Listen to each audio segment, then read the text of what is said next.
கோவை கொடிஷியா பகுதியில் உள்ள ராக்ஸ் பள்ளிக்கூடத்தில் 10 வயதிற்குட்பட்ட மாணவ மாணவிகளுக்கான கால்பந்து போட்டியில் கோப்பையை வென்று ஆனைமலை ஸ்ட்ரைக்கர்ஸ் அணி. கோவை கொடிஷியா பகுதியில் ராக்ஸ் பள்ளிக்கூடம் உள்ளது. இங்கு ராக்ஸ் கால்பந்து மன்றம் சார்பில் கோல்டன் பேபி லீக் 2024 என்னும் கால்பந்து போட்டி நடைபெற்றது. பள்ளியின் கால்பந்து அரங்கில் நடைபெற்ற இந்த இறுதி சுற்று போட்டியில் ஆனைமலை ஸ்ட்ரைக்கர்ஸ் அணியும் ஆரஞ்சு வாரியர்ஸ் அணியும் மோதியது. இதில் ஆனைமலை ஸ்ட்ரைக்கர்ஸ் அணி வெற்றி பெற்று கோப்பையை கைப்பற்றது. இந்த நிகழ்வில் சிறப்பு விருந்தினராக கோவை மாவட்ட கால்பந்து சங்கத்தின் தலைவர் அஜித்குமார் கலந்து கொண்டு விளையாட்டு வீரர்களுக்கு வாழ்த்து தெரிவித்தார். இறுதிப் போட்டியினை ராக் ஸ்போர்ட்ஸ் அணியின் நிறுவனர் ஸ்வேதா கிருஷ்ணமூர்த்தி துவக்கி வைத்தார்.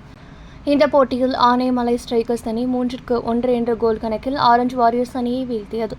இந்த போட்டிகள் குறித்து ஸ்வேதா கிருஷ்ணமூர்த்தி செய்தியாளரிடம் கூறுகையில், எங்கள் பள்ளியில் பயிலும் 10 வயதிற்குட்பட்ட மாணவ மாணவிகளுக்குள் இருக்கும் விளையாட்டு திறமையை வெளிக்கொண்டு வரவும், அதே சமயம் அவர்கள் கவனம் மொபைல் போன், டிவி, இணையதளத்தில் செல்வதை விட விளையாட்டு மைதானத்தில் அவர்கள் கவனம் இருக்க வேண்டும் என்பதற்காக இந்த போட்டியினை நடத்தலாம் என 6 மாதங்களுக்கு முன்னர் திட்டமிட்டு ஜனவரி 1ஆம் தேதி இதற்கான அணிகளை உருவாக்கினோம் என்று அவர் தெரிவித்துள்ளார் என்பது குறிப்பிடத்தக்கது.